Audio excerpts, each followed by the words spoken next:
Good evening, ladies and gentlemen, and welcome to CINEKYD Television Theater. I'm Bob Clark, Executive Director of CINEKYD Enterprises Incorporated, and for the next 30 minutes, you're going to be enjoying a half-hour television show produced entirely by the young people of CINEKYD. Now, they range in age from 7 to 18 years, and they're residents of about 40 communities that surround our campus in Willow Grove. Tonight, we're going to continue with part 2 of a very special program.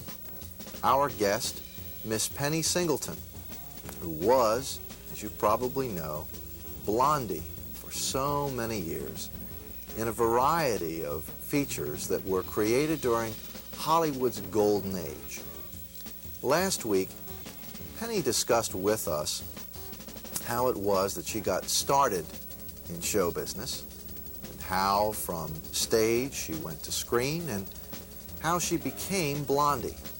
This week, the story continues as she relates for us some of the interesting things that occurred in her life and her career.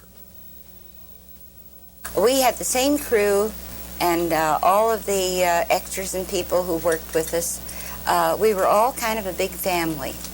We were very professional, we were on time, we knew our lines, and we were very patient, but we were a family-oriented group, and that was picked up by the camera, that happiness, and that there was nobody trying to outdo anybody or trying to reach, get ahead of somebody to have a more success than somebody else. It was all working together, and of course when they'd walk on the set and they would see Baby Dumpling and Alvin and Daisy and Blondie and Dagwood, you know, it was just like walking into your own home. Everything in the kitchen worked. When we had breakfast scenes, I would cook the eggs and the bacon for the grippers and the juicers up on the scaffolding all around. They'd say, coming up, easy over, Blondie. I'd say, okay, Fred. And we'd have the toast and we'd have coffee, and that's just the way it was. And the Blondie Bumstead home was not a great big palace, it was a home. And people could come and walk through. They finally had to prevent the audience, the public, from coming in to watch the Blondies being shot because they would ruin the shooting, the shots, because they'd laugh. Steve, how many, from 1938 until about 1950, right, how many films in the Blondie series were made on an annual basis? Well, there are 28 that were released. In the early years, I think they made 3 or 4 of them a year. 3 a year, yeah, and then we went to 4 a year. There were really more Blondies made than have ever been released. I don't know who has the others. What kind of a production schedule were you involved in, though, Penny? Today we talk of a single feature taking 2 or 3 years to complete. Here we're talking about a series that generated 2 or 3 films, and sometimes 4, in the space of a year. How long did it actually take to make an individual Blondie? Well, if you're going back to the origin of the writer and the producer and the director and the location, the unit manager, sitting down and starting a Blondie picture. They have an idea. The writer writes it. The location man, they break it down. They have to have locations. So the man takes his scout and they go out for locations. They find the location spots. They break that script down. For instance, it's not done in continuity. If there are 5 or 6 scenes in the kitchen, say one is a breakfast scene, one is a dinner scene, one is Blondie cooking something and she has to run the front door, they will shoot all the scenes that are to be shot in the kitchen at that time. So that's the only way that I can tell you that it was all set up. How much time did it take you? 4 weeks, 6 weeks, 2 weeks, 3 weeks? What? When you were involved to make your contribution to a Blondie? We would shoot for 3 weeks. I see. And my work would all be over. Yes, but we knew our lines when we came in, you know. What kind of a day, for example? How many hours? Is it 9 to 5, something? No, like I had to be at the studio. I had to be up at 5 o'clock in the morning. 5 o'clock in the morning? And I had to be at the studio because, I swear, Helen Hunt the most wonderful hairdresser, but I said, Helen, you're only taking 1 or 2 strands of hair at a time. She would wrap these things because Blondie had the curls, Right. you know. Oh, I got so tired of those curls and all the wrapping, you know. So that was done, wet, you know, shampoo and wet, and then go under the dryer, and then get the makeup put on, which didn't take too long, and then get into your wardrobe, you know, and then have your hair combed out. The hair that's the thing that took all the time. And then you had to be on the set at 8:30 for a run-through, and shooting started at 9. And you were done for the and day? we were done for the day. The children were done for the day earlier than we were. Because in those times, they were very careful about the children. The children could only work for so long. They had to have a rest. They had to have a certain length of time for their food. They had to have they had a teacher on the set. They had a doctor and a registered nurse. Everything was set up for those children. Those children were just treated beautifully. They were never abused. And everybody loved them, you know. We spoiled them rotten. But I don't really mean that, but I mean they were really given every consideration. Everybody loved them. And so the children would go earlier. Sometimes if we had a shot that would, with the dog, that would take a little bit longer, and Alexander or the children, sometimes they might go just a little bit past, but they would never go past any longer than 5 or 10 minutes. And then that would be golden hours, and the mothers would like that. You know, that would be a little extra something for them. But they never took advantage of the children. What kind of a time, though, for yourself? When would the day come to an end? When would you actually walk out of the studio? Oh, I'd get out of the studio, I guess, about 7:30, go home.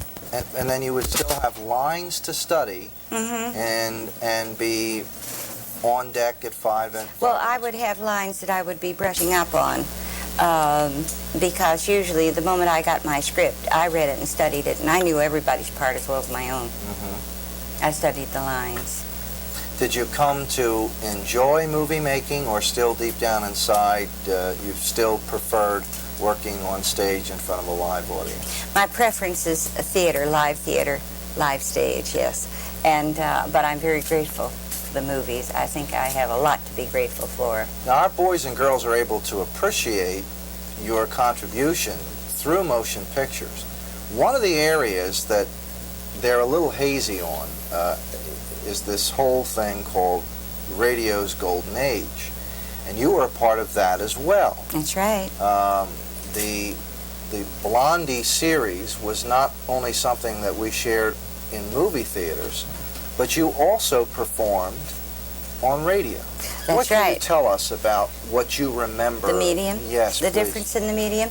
Well, I think I've told you about the making of pictures, the camera and the sound and the shooting, and that's the technique for making the pictures. The technique for radio was entirely different, because there you didn't have anything visual. Radio, to me, is one of the strongest and one of the best forms of entertainment that ever existed, because a person could do the washing, could do the cooking, and you could still be following my friend Bill and all what they called soap operas on radio before they became soap operas on TV. But you could follow all of those things, but yet you could be doing something. Now, when you're with a TV show, you have to sit there and watch it. You know, you're glued. You become a captive to that little box. But with radio, we would come in and we would have a read-through, and then we would stand up to the mics, and then we would have a run-through with the sound effects. We'd read it through, and then we'd stop, and our sound effect man would come in, and then we'd have the orchestra that would come in. We'd wait, and then we'd get the cue, go, and then we'd pick it up, and we'd start talking again. It was a wonderful, wonderful medium. But you had to be on your toes, and you had to be pretty quick on the responses, and the timing had to be just so, you know. Not that it would be fast timing, I don't mean that. It wasn't always fast, because some timing, the early Blondie radio shows are very slow. You know, oh, Dagwood, you know, they're so quiet. That was the culture at the time. You had a different kind of timing. Now everything is very fast and very, you know, and all of that stuff, you know, which is all right, I guess. But I think that we're changing. I think the pendulum is swinging backwards again, you know. And I sure hope so, because I think it was much better as it was than as it became and as it is right now. So, Take a drink. Water? Yes, indeed. Good.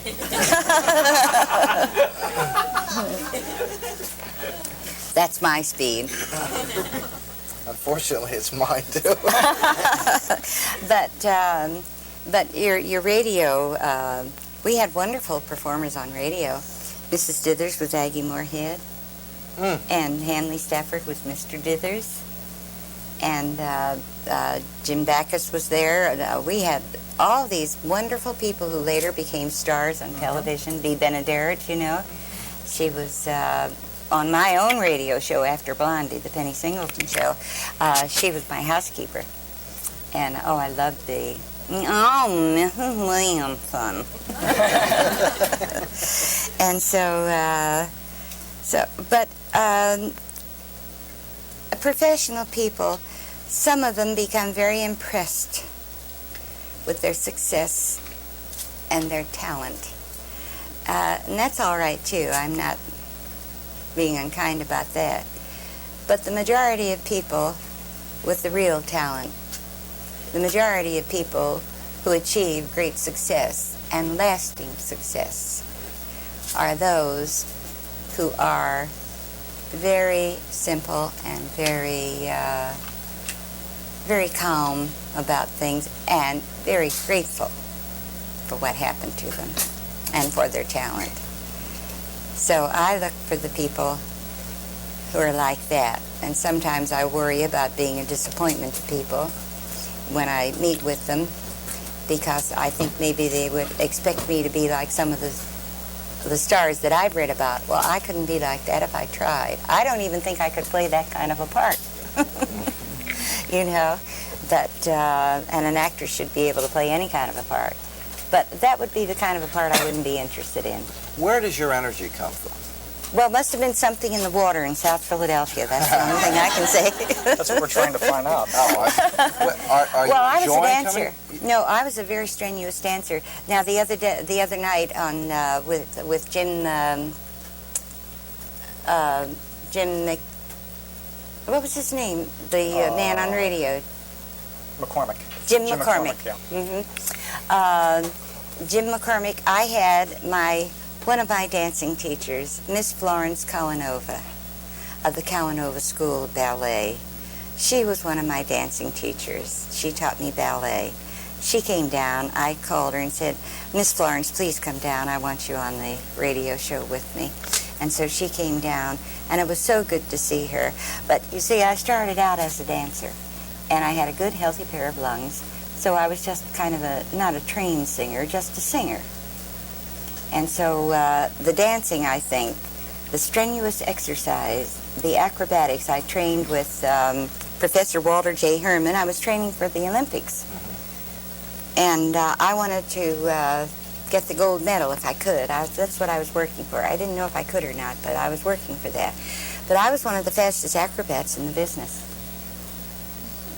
Now, And that's I something think- I don't think most of your fans I know, realize, that you were involved Now, in. you remember Steichen, the cameraman?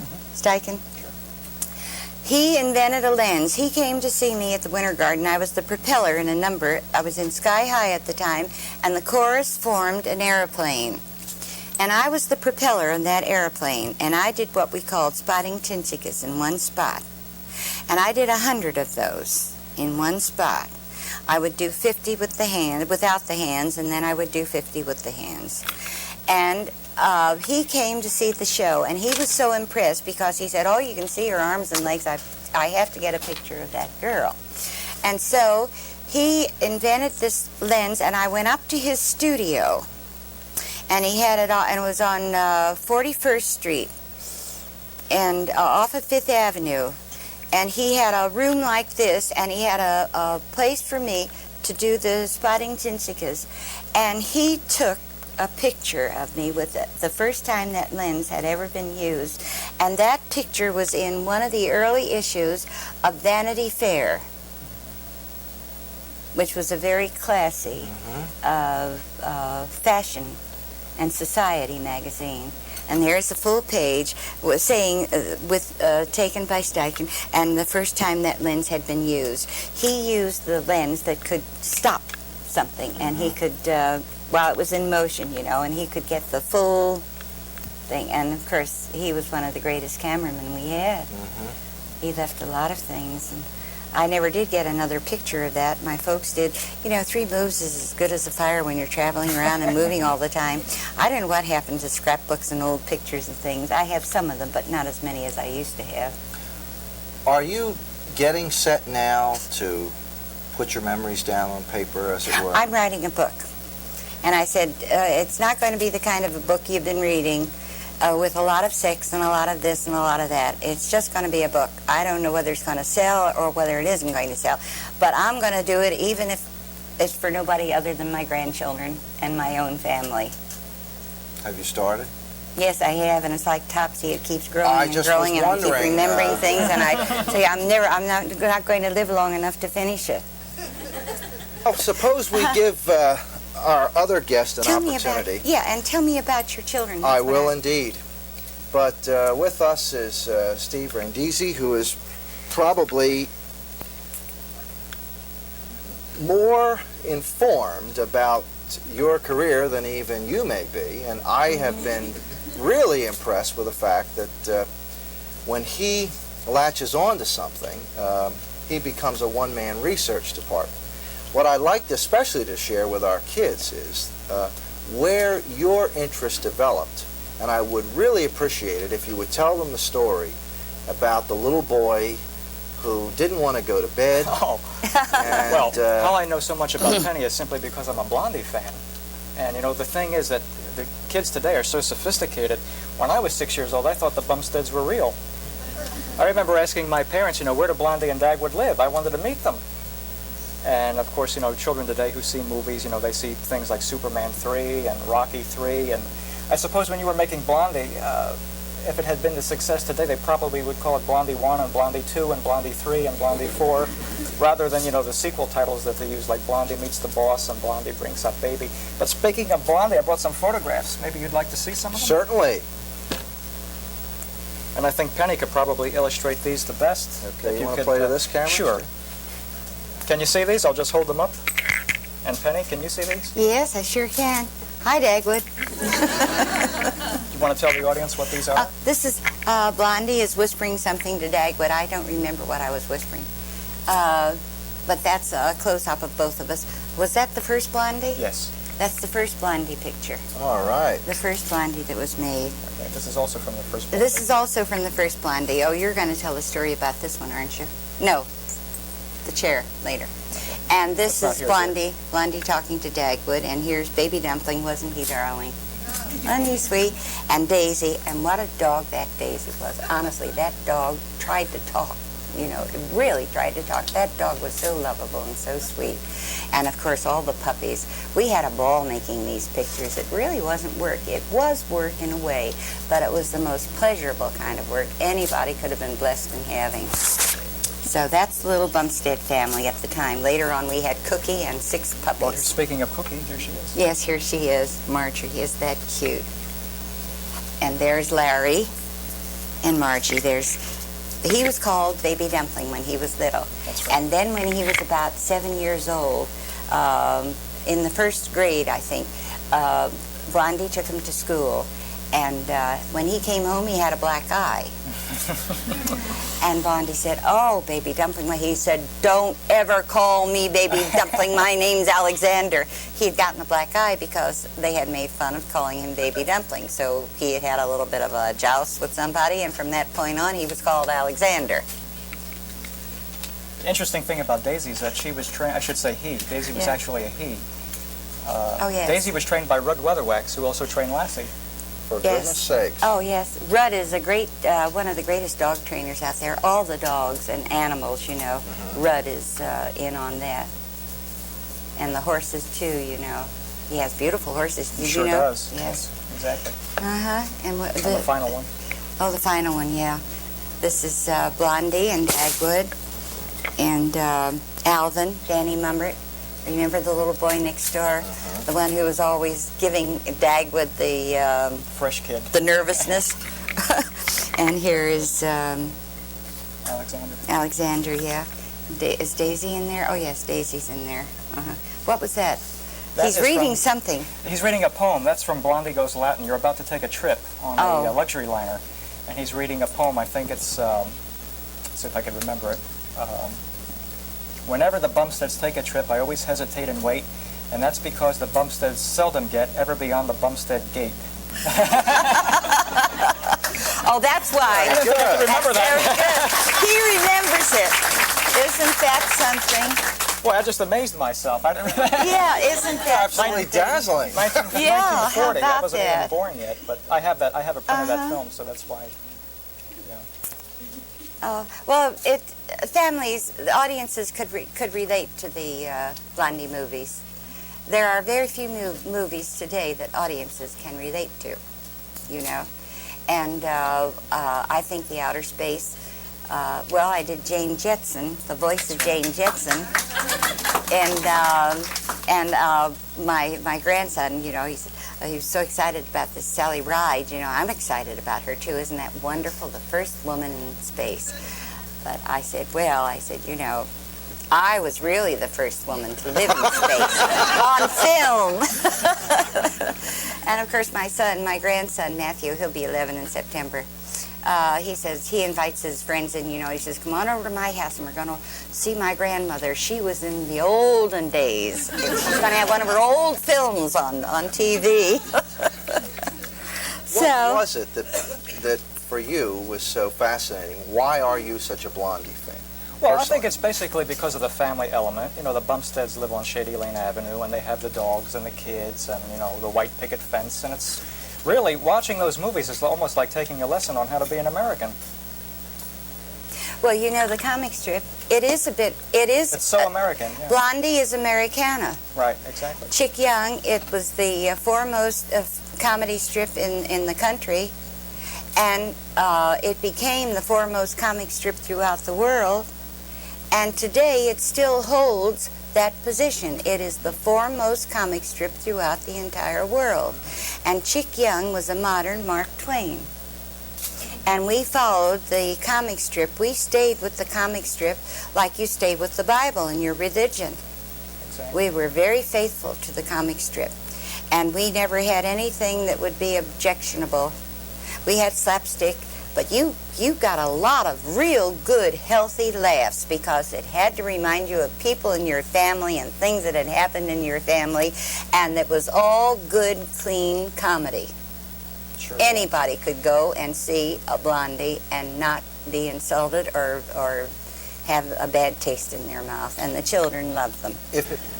Have you had an opportunity in the past couple years to see any of the folks who were part of your movie family for such a long time?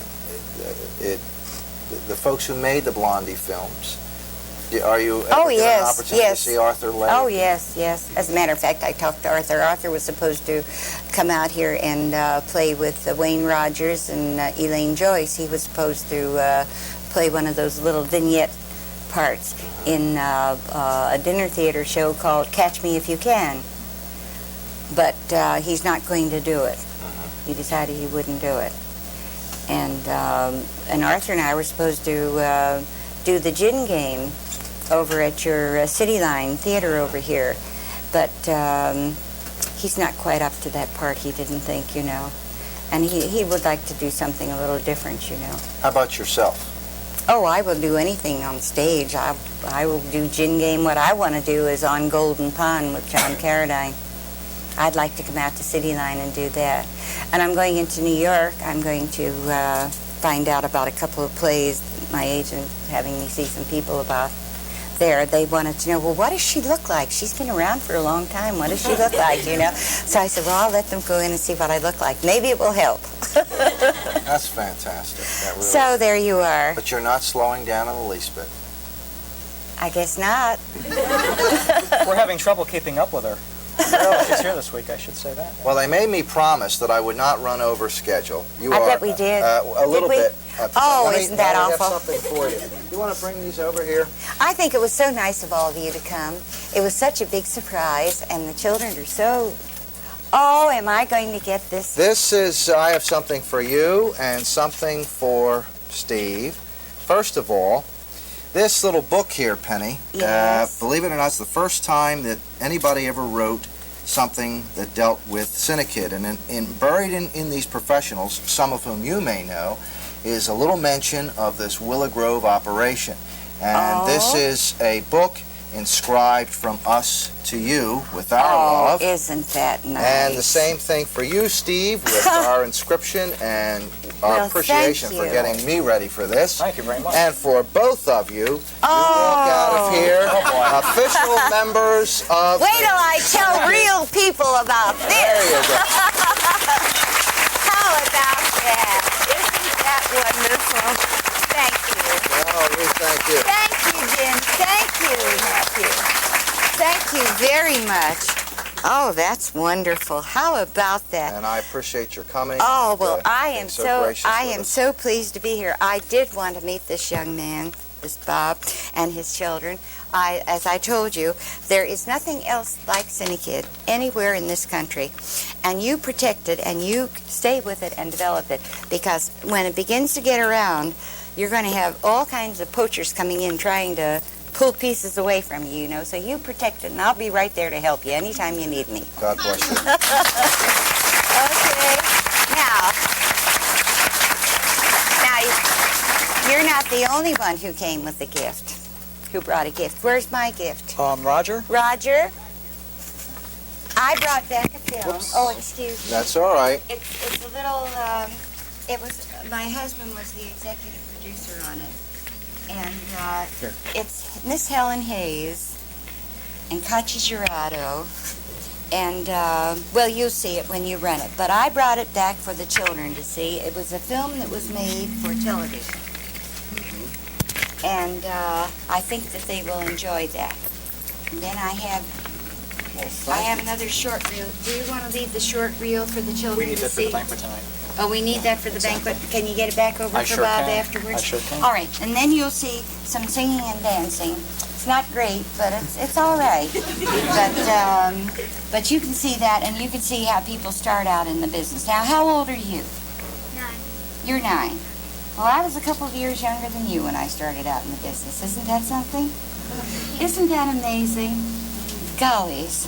And I've never known anything other than show business, except for one time when I got involved with the union. And that was an experience. That's in the book. We won't go into that today. Okay, let me take Okay. your clip off. Thank you, Bob. Thank you. Thank you very, very much. Thank you.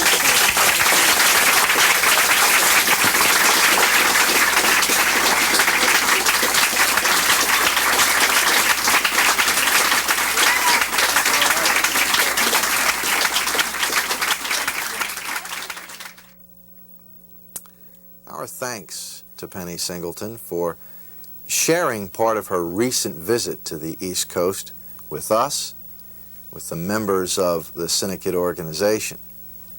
And now, I'd like you to join me as we take a look and see what's happening here at CINEKYD. Hi, I'm Mark Weaver, and this Saturday night at CINEKYD's Family Movie Night, we will present yet another one of our fabulous salutes to Walt Disney. Once again, we're going to be showing one of the classic feature-length cartoons, but we can't tell you what it is. It's up to you to guess. So come on out this Saturday night at 7 o'clock. The show starts at 7:30. For information, call 659-4696. Don't miss it. Next week, we're going to take you behind the scenes and give you a close-up look at the campus, meet some of the kids. All this and more on CINEKYD Television Theater. Until next week then, this is Bob Clark. Good night and God bless.